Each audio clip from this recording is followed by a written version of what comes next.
I saw Mr. Straight Facts talking about this story on yesterday, and I'm still tickled by it. It's gotta sting when you finally wake up out of that Trump derangement coma. This right here is white supremacist Nick Fuentes. Baby, he proudly wears the badge of white supremacy. I'm pretty sure you've heard his name all up and through these political streets. He became most known a couple of years ago for being invited down to Mar-a-Lago to have dinner with Kanye West and Donald Trump. Here's how the Anti-Defamation League describes Nick Fuentes. Nicholas Fuentes is a white supremacist leader, organizer, and podcaster who seeks to forge a white nationalist alternative to the mainstream GOP. Nick Fuentes believes that he is working to defend against leftist cultural changes that are destroying the true America, a white Christian nation.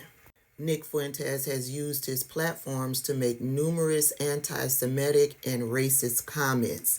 He's had platforms on YouTube, on TikTok, on Facebook, on Instagram, and I believe he's been booted from all of them.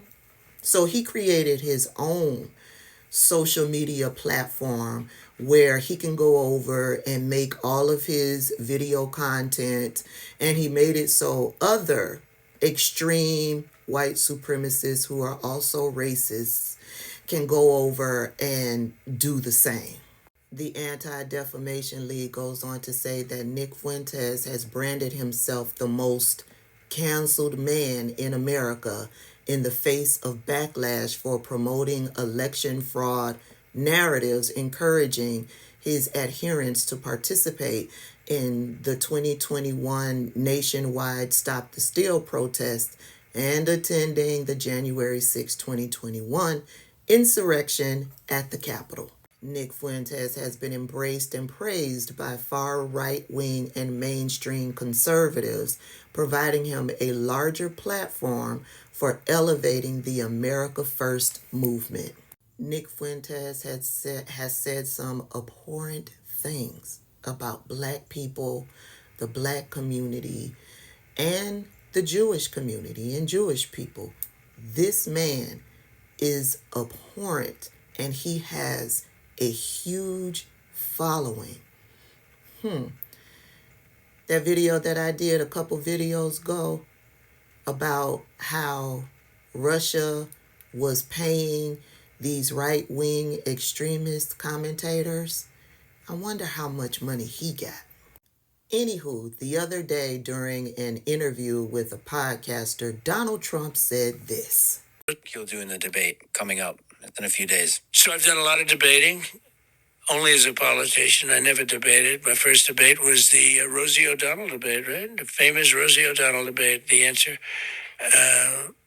But I've done well with debates. I mean, I became president. Then the second time, I got millions more votes than I got the first time. So I was told if I got 63 million, which is what I got the first time, you would win. You can't not win. And I got millions of more votes than that, and lost by a whisker. And look what happened to the world with. During that podcast, Donald Trump finally admitted that he lost the election by a whisker. Donald Trump lost by 7 million votes.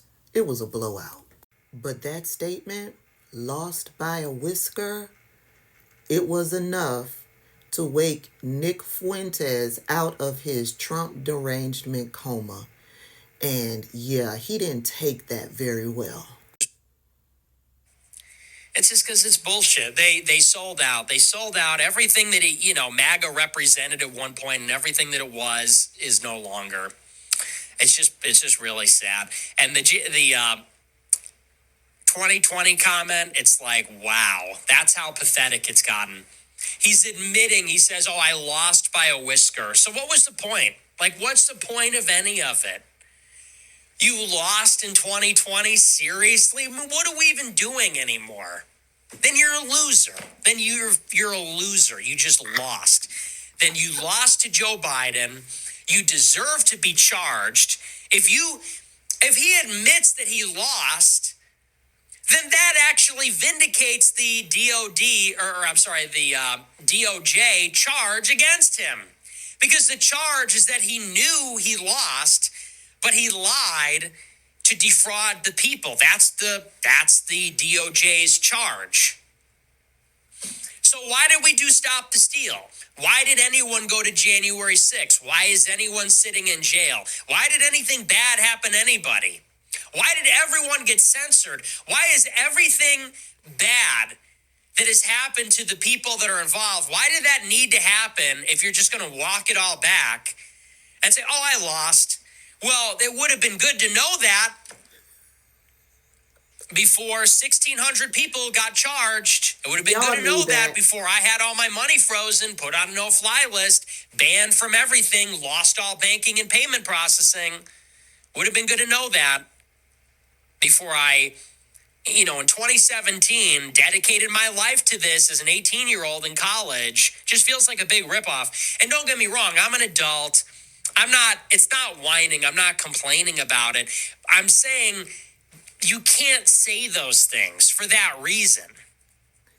Like, don't get me wrong. I don't regret anything, and we all make our choices. And look, it didn't work out. It is what it is. So I'm not mad saying I want those years back. I want those decisions back. I'm not saying that. I'm saying that just goes to show what a tremendous betrayal it is.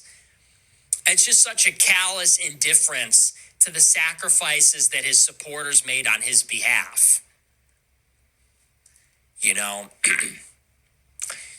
People are more willing, I think, to tolerate losing than a total betrayal. It feels now like the whole thing, and it wasn't pointless, but that's how it feels at this point. So I know everyone considers me to be an extremist, but I'm the logical conclusion of Trumpism from 2016. I was the Trump generation. I turned 18 when he became president. I was one of the first guys, one of the first influencers in the post-Trump world. And, and I didn't leave the movement. The movement left me. Oh, I love this for him. They knew he lost. They knew he lost. There was constant coverage of breaking down how and why Donald Trump lost in 2020. It was their excuse. It was their excuse to try to take over the government. It was their excuse to bully and harass Black and marginalized people. It was their excuse that they're now using to try to suppress the vote.